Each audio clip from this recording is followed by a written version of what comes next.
तो आज हमारा चैप्टर 10th है फाइबर्स। ठीक है, फाइबर नाम है इस चैप्टर का। तो हम आज फाइबर के बारे में जानेंगे। देखो पहली बात तो ये है कि फाइबर बनता कैसे है।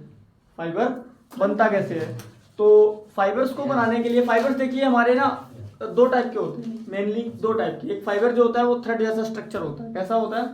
थ्रेड मतलब धागे जैसा स्ट्रक्चर होता है। ठीक है, धागे जैसा स्ट्रक्चर होता है फाइबर।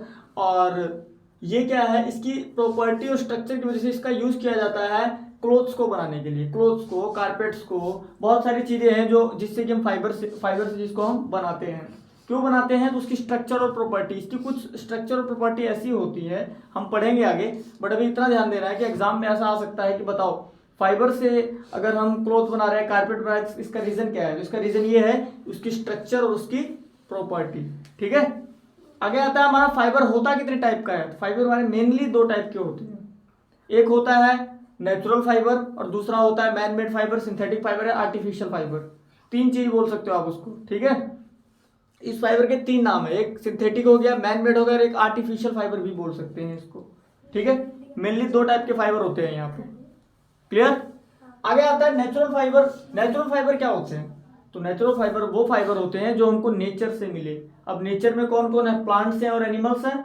मतलब जो प्लांट से और एनिमल से हमको ऑब्टेन्ड हो वो क्या होते हैं? हमारे नेचुरल फाइबर्स होते हैं। ठीक है, अब प्लांट और एनिमल्स के अलग अलग टाइप होते हैं। जैसे मैंने लिखा obtained from plants and animal. ये फाइबर जो होते हैं नेचुरल फाइबर कहाँ से ऑब्टेन्ड होते हैं? प्लांट से और एनिमल से।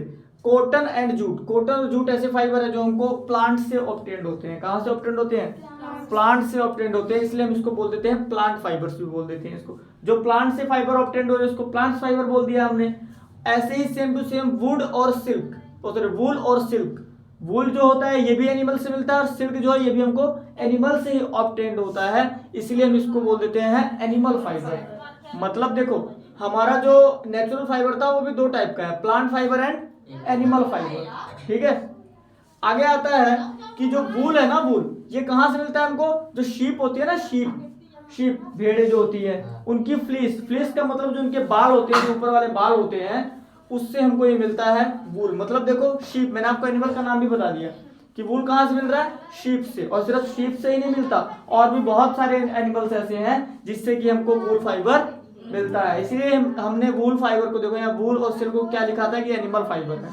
क्या है ये? एनिमल फाइबर है। देखो सिल्क फाइबर भी कहां से ऑब्टेन्ड होता है? कुकून्स।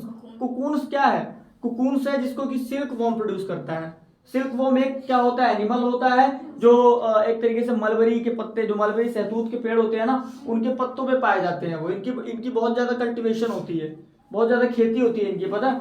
बहुत सारे शहतूत के पेड़ लगा दिए गए। ठीक है, और उसके बाद वहां पर वो क्या करते हैं कि उन पत्तों पे उनको डाल दिया जाता है, धीरे धीरे ग्रो करते हैं, कोकून प्रोड्यूस करते हैं। और वो जो कोकून प्रोड्यूस करते हैं उन्हीं कोकून्स के चारों तरफ थ्रेड क्या होते हैं? रैप होते हैं। कैसे होते हैं?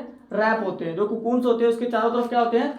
थ्रेड्स होते हैं। थ्रेड लाइक कुछ होता है, चिपचिपा होता है वो काफी, वो उसके चारों तरफ क्या होते हैं? रैप्ड होते हैं। ठीक है, तो इसका आपको पूरा प्रोसेस नहीं पढ़ना, आपको सिर्फ एग्जाम पॉइंट ऑफ व्यू से इतना पढ़ना है कि जो सिल्क फाइबर है वो कहां से प्रोड्यूस हो रहा है? कुकून से। और कुकून को कौन प्रोड्यूस करता है? सिल्क वॉर्म प्रोड्यूस करते हैं।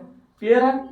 इसकी भी एक प्रोसेस होती है, कुकून सिल्क वॉर्म से कैसे प्रोड्यूस होता है, इसकी प्रोसेस होती है। तो हमारे एग्जाम ऑब्जेक्टिव टाइप एग्जाम है, उसमें प्रोसेस नहीं पूछेगा आपसे, एक नंबर का क्वेश्चन पूछेगा सिर्फ। ठीक है, तो समझ में आया इतना? आगे आता है हमारा कॉटन। कॉटन क्या है? एक नेचुरल फाइबर है और इसको हम प्लांट फाइबर भी बोलते हैं, क्योंकि कॉटन को कहां से मिलता है? प्लांट से मिलता है। वो कॉटन के प्लांट्स जो होते हैं सभी घरों में होते हैं। ठीक है, उसमें क्या होता है कि प्लांट क्या है? प्लांट जो कॉटन प्लांट होता है वो एक फ्रूट डेवलप करता है। ठीक है, और उस फ्रूट के अंदर क्या होता है कि ब्लैक सीड्स होती हैं और उसके चारों तरफ व्हाइट कॉटन होता है। क्या होता है? कॉटन होता है। और उसी कॉटन का यूज, और इस तरीके से हमको, it is mainly used as natural fibre, इसलिए हम कॉटन को नेचुरल फाइबर की तरह यूज करते हैं। कैसे यूज करते हैं? नेचुरल फाइबर की तरह। Cotton fibre also known as cotton wool, it is soft fibre. और कॉटन फाइबर को हम सॉफ्ट फाइबर भी बोलते हैं क्योंकि काफी सॉफ्ट होता है। ठीक है, ये क्या होता है? काफी सॉफ्ट होता है, और इसको हम कॉटन वूल भी बोलते हैं। नाम याद रखना कि कॉटन फाइबर को कॉटन वूल भी बोलते हैं और ये सॉफ्ट फाइबर भी बोला जाता है। इसके ऐसे नाम आ सकते हैं कंफ्यूज करने के लिए। तो अगर आपको नाम याद रहेगा कि कॉटन को हम कॉटन फाइबर भी बोलते हैं और कॉटन वूल भी बोलते हैं और सॉफ्ट फाइबर भी बोलते हैं। ठीक है, आगे आता है it is obtained from cotton plants. ये आपको बताया मैंने कि कॉटन प्लांट्स जो हमारे घर में होते हैं वहां से हमको क्या होते हैं, ऑब्टेन्ड होते हैं, ठीक है। और जो कॉटन प्लांट्स होते हैं ये किस मिट्टी में बहुत अच्छे से ग्रो करते हैं, तो ब्लैक सॉइल में। एक तो ब्लैक सॉइल और जहां पर एनवायरनमेंट थोड़ा वार्म हो, कैसा हो, वार्म। कूल एनवायरनमेंट में ये नहीं डेवलप करते अच्छे से, ये वार्म एनवायरनमेंट में अच्छे से अपने आप को डेवलप करते हैं, ठीक है। और ब्लैक सॉइल होनी चाहिए, कैसी सॉइल होनी चाहिए, ब्लैक सॉइल। आगे आता है इन इंडिया। अब इंडिया में ब्लैक सोयल मतलब इंडिया में कॉटन जो है बहुत अच्छे से कहाँ प्रोड्यूस होता है, तो कुछ स्टेट्स के नाम है, इनको याद रखना पड़ेगा आपको। कल्टीवेटेड का मतलब इनकी खेती जो होती है वो कहाँ होती है इंडिया में, तो गुजरात, महाराष्ट्र, मध्य प्रदेश, आंध्र प्रदेश, पंजाब, तमिलनाडु, कर्नाटका, इन जगहों पे कॉटन प्लांट्स को ज्यादा कल्टीवेट किया जाता है और वहां से कॉटन फाइबर निकाल लिया जाता है, ठीक है।